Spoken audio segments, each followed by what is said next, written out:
Bismillahirrahmanirrahim. Assalamualaikum warahmatullahi wabarakatuh. Salam sejahtera untuk kita semua. Apa kabarnya Bapak dan Ibu sekalian? Sehat semuanya?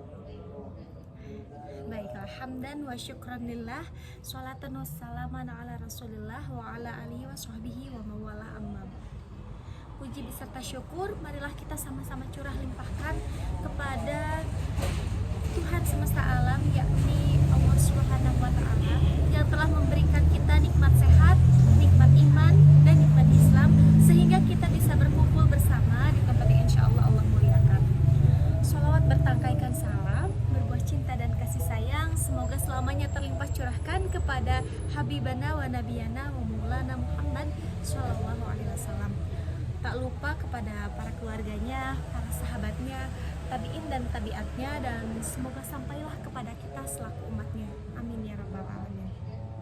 Baiklah Bapak Ibu sekalian yang saya hormati, perkenalkan saya Agnia Dinda Pradisya sebagai penyuluh agama yang akan menyampaikan sedikit materi yang berkenaan tentang cara menjalin komunikasi yang baik antara suami dan istri dalam hubungan pernikahan. Bapak Ibu hadirin sekalian, komunikasi merupakan hal yang sangat penting yang harus kita sama-sama ketahui ketika kita akan mengarungi sebuah bahtera rumah tangga. Mengapa demikian? Karena yang namanya komunikasi itu ada dua perannya. Jika kita mempunyai komunikasi yang baik, maka itu akan menjadi syarat utama kita mempunyai pernikahan yang sakinah, mawaddah, dan warahmah. Dan jika kita mempunyai komunikasi yang buruk, itu akan menjadi pemicu atau awal yang akan membuat pernikahan kita menjadi retak atau memicu sebuah perceraian. Maka dari itu, menurut pandangan saya pribadi, yang namanya komunikasi dalam hubungan suami istri itu perlu, bahkan sangat penting. Jadi ketika ditanya, gimana dong kalau misalkan awalnya saya introvert nih orangnya, antisosial banget, gak bisa kalau harus terbuka. Yang namanya komunikasi yang baik itu diciptakan, ibu bapak sekalian, diciptakan. Bukan semena-mena kita punya dari awal, tapi kita ingin berusaha membuka komunikasi yang baik dengan pasangan kita. Bahkan dalam Islam sendiri pun itu disarankan kita mempunyai komunikasi terlebih dahulu sebelum melaksanakan pernikahan. Ya bisa disebut walaupun kita melangsungkan hubungan ta'aruf misalkan, tetap komunikasi itu harus ada pertanyaan, harus ada kesepakatan terlebih dahulu sebelum masuk ke jenjang pernikahan. Misalkan saya selaku perempuan, jika kamu nikahi nanti akan diperbolehkan untuk bekerja atau tidak diperbolehkan untuk bekerja, hanya menjadi ibu rumah tangga saja. Nah, itu merupakan pokok yang paling penting untuk dibahas. Yang kedua, jika saya bekerja atau saya diizinkan bekerja selaku istri dan dia selaku pasangan kita juga bekerja, misalkan jadi PNS, ditempatkan di masing-masing tempat yang berbeda. Nah, sebelumnya harus ada kesepakatan pranikah terlebih dahulu. Yang akan dipilih itu pekerjaan suaminya atau pekerjaan istrinya, agar nanti tidak ada perdebatan lagi ketika sudah menikah. Atau misalkan ketika kita sudah menikah, harus ada perjanjian pranikah terlebih dahulu.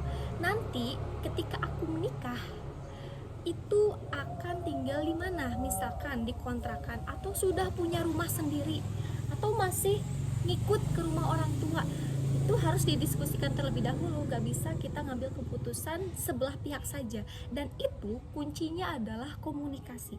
Jika kita tidak bisa mempunyai komunikasi yang baik antara kita dengan pasangan kita, maka itu akan menjadi sumber pemicu perceraian yang utama. Apa hadirin sekalian, teori yang paling cocok digunakan dalam komunikasi antara suami dan istri ini adalah teori komunikasi interpersonal. Mengapa demikian? Karena yang namanya komunikasi interpersonal itu berarti fokusnya itu antara satu dengan satu. Misalkan ibu dengan suami ibu, bapak dengan istri bapak gitu. Nah, itu fokusnya seperti itu. Dan dengan adanya teori komunikasi interpersonal ini, ibu dan bapak sekalian dengan mudah memahami apa yang harus dikomunikasikan dengan pasangan, harus seperti apa berkomunikasi yang baik dengan pasangan, harus seperti apa gitu biar kita bisa terbuka. Tapi harus kita sama-sama ketahui dulu, ketika kita hidup hanya berdua di rumah, misalkan hanya ada suami dan istri saja, maka secara otomatis kita akan punya ketergantungan satu dengan yang lainnya. Maka dari itu tidak akanlah ada lagi yang namanya introvert, tertutup dengan pasangan masing-masing, karena yang ada di rumah cuma dia aja. Kalau kita mau cerita berarti sama pasangan kita. Kalau kita tidak bisa menjadi pendengar yang baik dan tidak bisa terbuka dengan pasangan kita, lalu dengan siapa lagi kita harus terbuka mengenai permasalahan yang sedang terjadi, misalkan di kehidupan kita, atau misalkan ada permasalahan di dunia pekerjaan, ada permasalahan dengan internal atau eksternal pertemanan. Itu semua kan harus dikoordinasikan, semuanya harus didiskusikan. Dan dengan siapa kita harus berdiskusi, dengan siapa kita harus nyari solusi yang baik. Yang pertama kali selain Allah Subhanahu wa Ta'ala ya ibu bapak sekalian, itu dengan pasangan kita, karena dia yang selalu ada nih di rumah 24 jam bersama kita. Kalaupun bekerja berarti potong deh jamnya sama pekerjaan ibu bapak di kantor misalkan atau di mana. Nah, sisa waktu yang ibu setelah bekerja, sisa waktu pekerjaan ibu dan bapak sekalian itu pasti di rumah kan. Di rumah dengan siapa? Berarti dengan pasangan ibu dan bapak sekalian. Makanya harus ada keterbukaan antara pasangan yang satu dengan yang lain. Nah, ibu bapak hadirin sekalian, sekarang saya mau berbagi tips nih, bagaimana sih caranya menjalin komunikasi yang baik antara suami dan istri gitu. Yang pertama, itu kita harus bisa menjadi pendengar setia, pendengar yang baik. Kalau kita sudah bisa mendengarkan pasangan kita berkeluh kesah, bercerita panjang lebar, curhat-curhatan, itu kita bisa dengerin dengan seksama tanpa adanya gangguan, misalkan tanpa ibu dan bapak pegang handphone, tanpa lagi baca koran atau nonton televisi. Pokoknya fokusnya itu tertuju hanya kepada pasangan ibu dan bapak aja. Dengerin dia bicara. Secara otomatis orang yang sedang berbicara akan ketagihan berbicara lagi. Makanya itu akan membuat adanya terjalinnya komunikasi yang baik antara suami dan istri. Yang pertama kuncinya adalah mendengarkan dengan seksama tanpa adanya gangguan. Baik, Bapak Ibu sekalian, tips yang kedua yaitu adalah dengan berusaha untuk terbuka dengan pasangan. Gimana ini caranya? Tadi ketika kita sudah menjadi pendengar yang baik nih untuk pasangan kita, secara otomatis pasangan kita akan lebih tidak segan lagi untuk terbuka kepada kita selaku pasangannya. Nah, ketika sudah ada keterbukaan itu, maka sampaikan harapan, sampaikan pokok permasalahannya itu apa, keinginannya itu apa. Kadang manusia itu bukan butuh solusi, tapi butuh untuk didengarkan. Dan angka kematian yang disebabkan dengan bunuh diri itu karena dia merasa tidak punya pendengar yang baik. Oleh karena itu, agar menjaga rakyat Indonesia tetap stabil ya ibu bapak sekalian, kita itu harus bisa berusaha menjadi pendengar yang baik, khususnya untuk pasangan kita. Tips yang ketiga yaitu hindari kritik yang merendahkan. Jadi ibu dan bapak sekalian, ketika sedang menjadi pendengar, itu berusaha menghindari kritik-kritik yang nantinya itu akan menjadi sangat menyakiti pasangan kita. Misalkan di pekerjaannya, pasangan kita lagi ada masalah nih, cerita nih ke kita selaku pasangannya.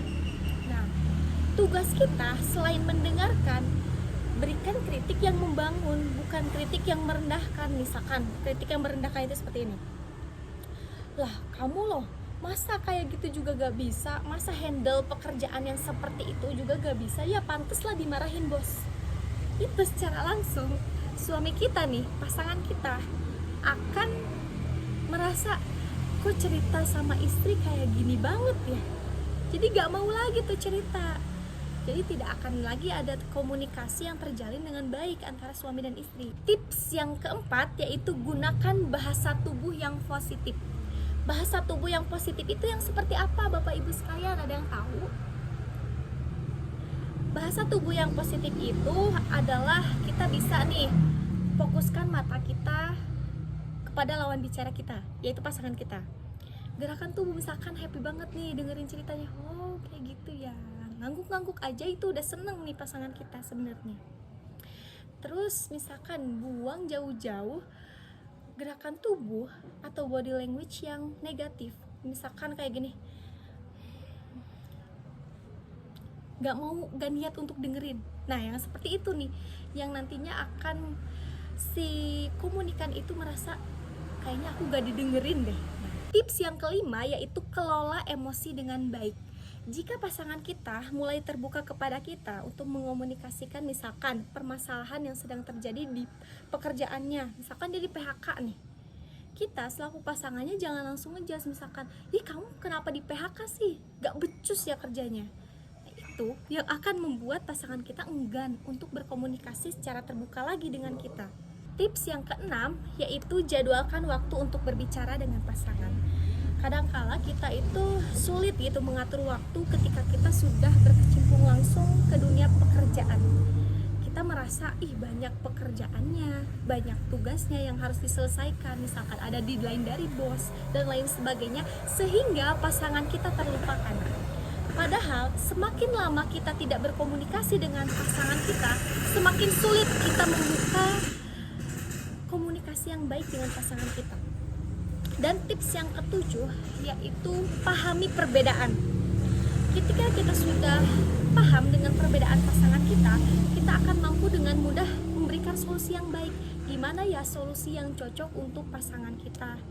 Ketika pasangan kita punya permasalahan A, gimana caranya kita selaku pasangan punya solusi terbaik untuk pasangan kita. Walaupun misalkan ibu-ibu dan bapak-bapak di sini gak punya solusi yang baik, gak kepikiran nih solusinya apa, minimal dengarkan dengan bahasa tubuh yang positif yang sudah saya bilang tadi. Bapak ibu hadirin sekalian, mungkin itu 7 tips yang akan membantu bapak ibu sekalian ketika nanti memasuki jenjang pernikahan. Itu adalah cara menjalin komunikasi yang baik antara ibu bapak sekalian dengan pasangan. Seperti itu. Akhir kata saya ucapkan terima kasih kepada bapak ibu sekalian yang sudah berkenan hadir dalam acara penyuluhan pranikah ini. Terima kasih telah mendengarkan dengan seksama. Terima kasih sudah memberikan perhatian yang baik gitu kepada saya selaku penyuluh di sini. Mohon maaf sebesar-besarnya atas segala kekurangan dan kesalahan baik dari segi pengucapan, materi dan lain sebagainya. Sekian dari saya, wabillahi taufiq wal hidayah, waridho wal inayah, wassalamualaikum warahmatullahi wabarakatuh.